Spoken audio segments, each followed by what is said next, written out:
नमस्कार दोस्तों, मैं स्वागत करती हूँ अपने बन उपवन चैनल में और उम्मीद करती हूँ कि आप सभी बहुत अच्छे से होंगे।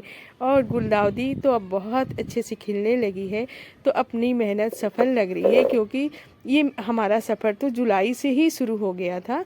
इसकी कटिंग लगाने से लेके अब तक तो 6-7 महीने हो गए जब मैंने इसकी शुरुआत की थी। और सभी शुरुआत करते हैं जुलाई अगस्त में, तो हम सब इसकी कटिंग लगा ही लेते हैं।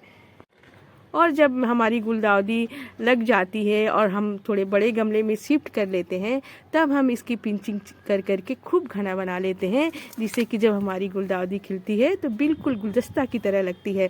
तो ये देखिए, मैंने भी अपनी गुलदाउदी की बहुत ज़्यादा पिंचिंग करके, जब छोटी थी तो बहुत ज़्यादा पिंचिंग कर करके मैंने इसे बहुत ही ज़्यादा घना बना लिया है। और अब तो ये बिल्कुल गुलदस्ता की तरह खिली हुई है, जिसे देख के तो बहुत ही अच्छा लग रहा है। अभी तो बहुत सारे गुलदाउदी में कलियां अभी आई हुई हैं, खिली नहीं है, तो 10 दिनों के बाद खिलेंगी। तो मैंने इसी तरीके से लगाया था, 10-10 दिन का ब्रेक करके मैंने कटिंग लगाया था कि मेरी गुलदाउदी फरवरी तक चलती रहे, खूब खिलती रहे। यानी एक गुलदाउदी का खिलना बंद हो जाए तो दूसरी गुलदाउदी खिले, इस तरीके से मैंने क्रम में कटिंग लगाया हुआ था। तो जैसे जैसे इनकी बारी आएगी वैसे वैसे ये खिलते जाएंगे। जब इसके फूल खिलते हैं तो महीनों तक खिले ही रहते हैं, लेकिन कई बार क्या होता है कि थोड़ा सा इन्हें केयर ना करें तो ये जल्दी मुरझा भी जाते हैं। यानी अगर आप चाहते हैं कि आपकी गुलदाउदी महीनों तक ऐसे ही खिली रहे, इसके फूल खराब नहीं हुए हों, तो थोड़ा सा केयर कर लीजिए, जिससे कि इसके फूल एकदम से फ्रेश महीनों तक ऐसे ही बने रहेंगे और हमारे गार्डन की रौनक को बढ़ाते रहेंगे। तो आइए इस पे बात करें कि अपनी गुलदाउदी के इस सुंदर से जो फूल खिले हैं, इनको कैसे फ्रेश रखा जाए और बहुत दिनों तक रखा जाए। तो सबसे ज़रूरी बात है कि हमारी गुलदाउदी को सपोर्ट की बहुत ज़्यादा ज़रूरत होती है, क्योंकि ये अपने फूलों से एकदम से झुक जाती है। यदि आप इसको सपोर्ट नहीं देंगे तो ये हवा से इसकी डालियां झुक जाएंगी और टूटने की संभावना रहती है। इसकी डालियां टूट जाएंगी क्योंकि बहुत ही नाजुक होती हैं। तो इनको किसी डंडे के सहारे से सपोर्ट ज़रूर दे दीजिए, जिससे कि हमारी गुलदाउदी खड़ी रहे और गुलदस्ता की तरह रहे और हवा चलने पे ये गिरे भी ना और नहीं टूटे। और इसकी जड़ों में जितनी भी ये ब्रांचेस निकल रही हो, उसको तोड़ के हटाते रहिए, क्योंकि ये ब्रांचेज आ जाएंगी तो हमारे फूल जल्दी खराब होने लगेंगे, क्योंकि ये सारा एनर्जी अपने ब्रांच बनाने में ये हमारी गुलदाउदी का प्लांट लग जाएगा। इसके ब्रांचेज को हमेशा हटाते रहिए, नीचे चेक करते रहिए, जो भी ब्रांच आए उसे तुरंत हटा देना है। और कई बार क्या होता है कि छोटी छोटी चींटियों का अटैक हो जाता है हमारी गुलदाउदी के फूल में या इसके डाली में, तो वो भी चेक करते रहिए कि यदि उसका अटैक हो गया है तो कुछ छिड़काव कर दीजिए। यानी आप अगर चाहें तो नीम ऑयल का भी कर सकते हैं, या शैम्पू का एक पाउच लीजिए और 10 लीटर के पानी में घोल लीजिए और अपने गुलदाउदी के प्लांट पे स्प्रे कर दीजिए, जिससे कि चींटियाँ न आए। अगर चींटियाँ लग जाती है तो हमारे फूलों को खाने लगती हैं, पत्तों को खाने लगती हैं और हमारा प्लांट खराब हो जाता है और हमारे फूल डल होने लगते हैं। तो इस बात का भी ख्याल रखना है कि इस पे जो छोटी छोटी चींटियाँ चलती रहती हैं वो ना अटैक करें, हमारा प्लांट बिल्कुल हरा भरा चलता रहे।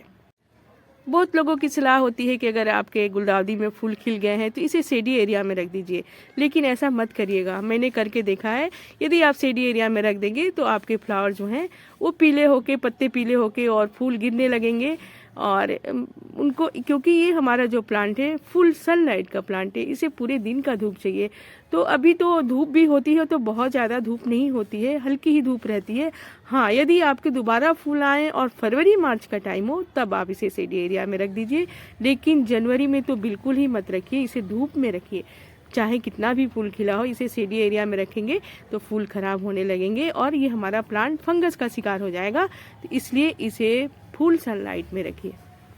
और सरसों की खली का लिक्विड फर्टिलाइजर डालते रहिए, फूल आने पर भी डालते रहिए, जिससे कि हमारे फूलों को एनर्जी मिलेगी और हमारा फूल बहुत दिनों तक फ्रेश रहेगा।